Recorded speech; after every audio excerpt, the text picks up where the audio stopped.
여러분 안녕하십니까? 이 정부의 부동산 정책이 점입 가경입니다.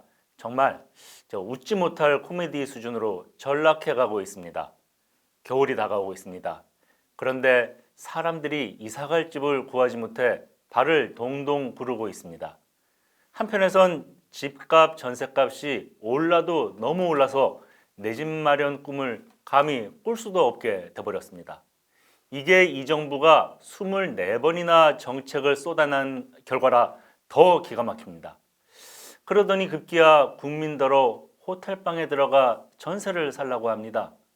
이런 걸 도무지 국가 정책이라고 할 수가 있습니까?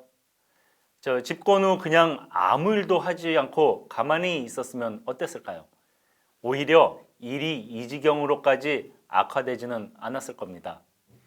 이 정권은 이게 다 투기꾼 탓이라고 합니다. 말도 안 됩니다. 투기꾼이 왜 유독 민주당만 집권하면 없다가도 나타난단 말입니까? 이 정권의 잘못된 부동산 정책이 집값을 끌어올리고 국민을 불안 속에 빠뜨려 선량한 국민을 투기꾼으로 몰아간다는 생각은 하지 않으십니까? 역대 정부의 집값 상승률이 그 사실을 아주 잘 입증하고 있습니다.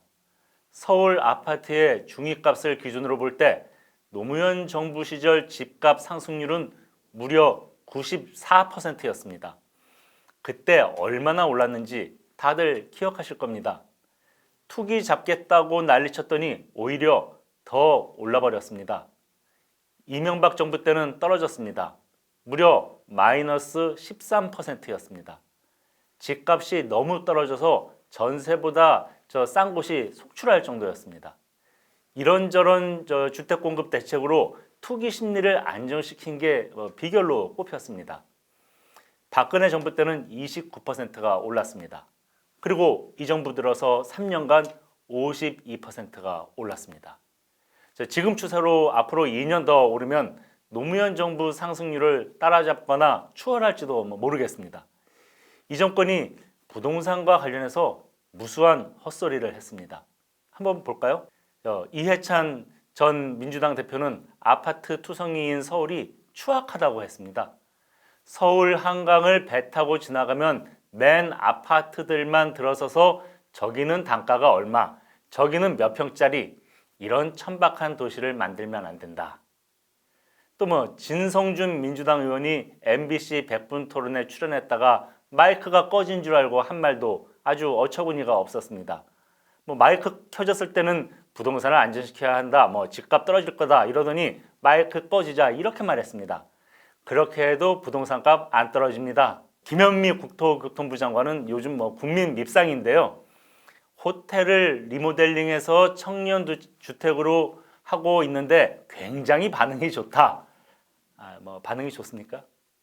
그리고 진선미 민주당 의원, 이분의 멘트는 말 그대로 활용점정이었습니다.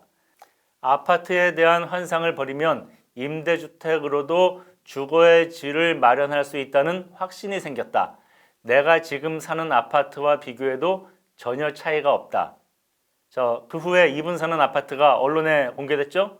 정말 그분 사는 새 아파트와 임대주택의 주거 품질이 같습니까?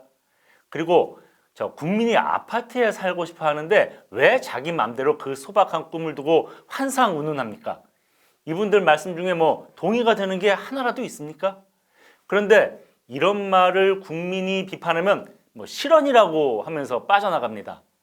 제가 그래서 실언의 사전적 뜻을 찾아봤습니다. 이런 뜻입니다. 실수로 잘못 말함 또는 그렇게 해서 한 말. 그런데 이분들이 한 말이 실수로 한 말입니까? 아니죠.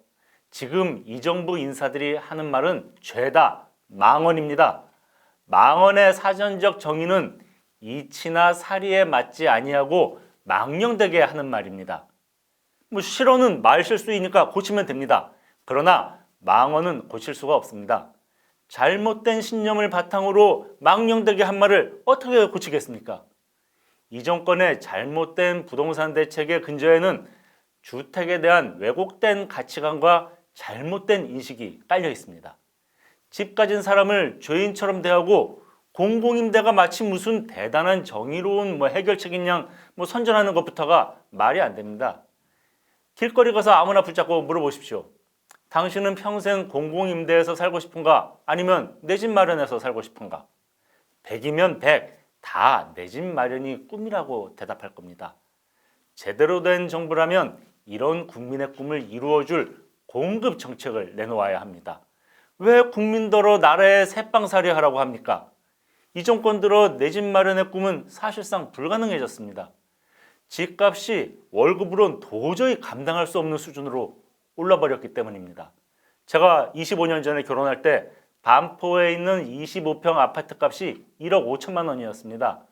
연봉 3천만 원 받는 사람이 한 푼도 안 쓰고 5년 모으면 집을 살 수 있었습니다.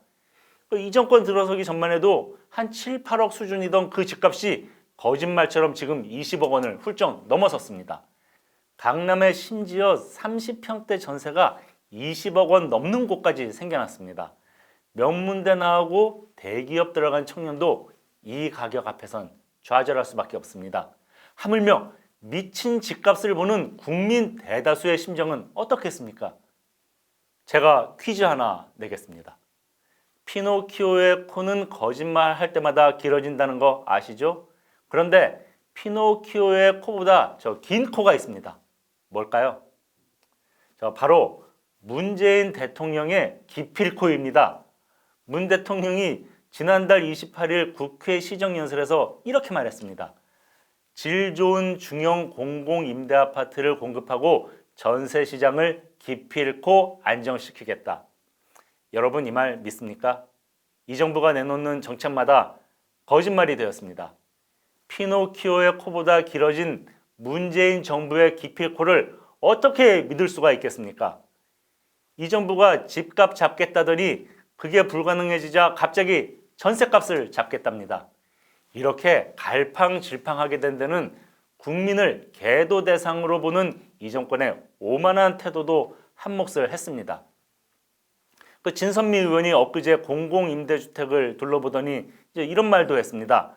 공동체 의식을 회복하는 좋은 기회가 됐으면 좋겠다. 아주 공장님 나셨습니다. 국민에게 어줍지 않은 도덕 훈계하는 건 요즘 말로 운동권 정권의 종특입니다. 박원순 전 서울시장이 지난해 4월 서울시청에서 이런 말을 했습니다. 뉴타운 재개발 이런 것을 통해 건물이 끊임없이 높아졌다. 사람들이 개미 구멍처럼 찾아 들어가면 옆집 사람이 누구인지도 모른다. 과연 이게 서울의 미래이고 우리의 행복한 삶을 보장하는 것인가? 이웃이 누군지도 모르면서 고층 아파트 살면 좋냐는 겁니다. 돌아가신 분이라서 더 말하긴 못하지만 서울시장이 무슨 윤리교실 원장입니까? 왜 이웃 운운하며 훈계합니까? 훈계하는데 정신 팔려서 정작 시민들이 정말로 원하는 것은 외면했습니다. 박원순 시장 재임하는 동안 서울시 아파트 공급이 아주 저조했습니다. 서울의 연간 아파트 수요는 약 4만 채랍니다. 2005년부터 2011년까지 서울의 새 아파트 공급량은 연간 3만 9천 채로 얼추 수요를 맞췄습니다. 그런데 박 시장 재임 시기에는 2012년부터 2018년까지 연간 3만 2천여 채로 줄었습니다. 이래놓고 어떻게 아파트 값이 오르지 않기를 바라겠습니까? 서울 곳곳이 낡은 아파트 투성이인데 서울시는 재건축 틀어지고 집값 오르는 건 막는 데만 주력했습니다. 그러면서 도시 재생 사업 한다며 낙후된 동네 찾아가서 벽에다가 벽화 그리는 일에나 돈을 썼습니다. 그 결과가 지금 아파트값 폭등입니다. 자기들이 잘못해놓고 엉뚱하게 국민을 투기꾼으로 몰아서 마구 세금을 부과하고 있습니다. 세금 때리면 집값이 떨어집니까? 집을 지어야 집값이 떨어지지요. 우리처럼 나라가 작고 국토의 70%가 산으로 덮여 있는 곳에선 오히려 아파트가 훨씬 효율적이고 환경 보호에도 좋다는 주장이 있습니다. 이런 점을 지적한 책도 있습니다. 이 책입니다. 아파트가 어때서? 이 책에서 저자는 아파트의 효율성과 친환경성을 이렇게 설명합니다. 일기 신도시 아파트 단지 대부분의 건폐율은 20%를 넘지 않는다. 100평 대지의 아파트를 짓는다면 건축물은 20평도 되지 않고 나머지 면적은 녹지나 도로라는 말이다. 상하 좌우에 모두 이웃과 접한 로얄층의 경우 겨울에 굳이 난방을 많이 가동하지 않아도 따뜻하게 지낼 수 있으며 이는 이웃끼리 서로 열을 교환하는 시스템 덕분이다. 더 많은 사람이 대중교통을 이용해 1인당 온실가스 배출량을 낮출 수 있다.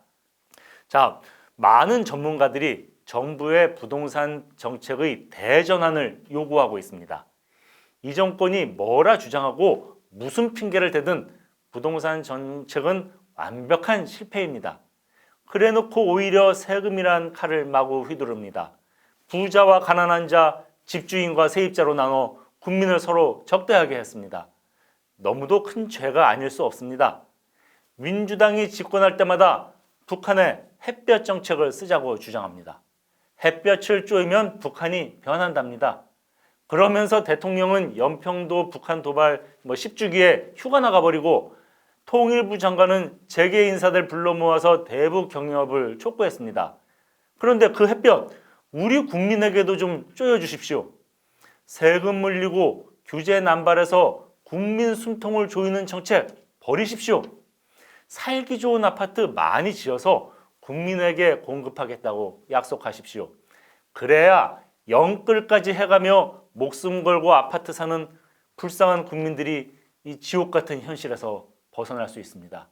그래야 결혼도 하고 싶고 내 집도 갖고 싶은 우리 청년들이 이 나라와 자신의 미래에 희망을 가질 수가 있습니다.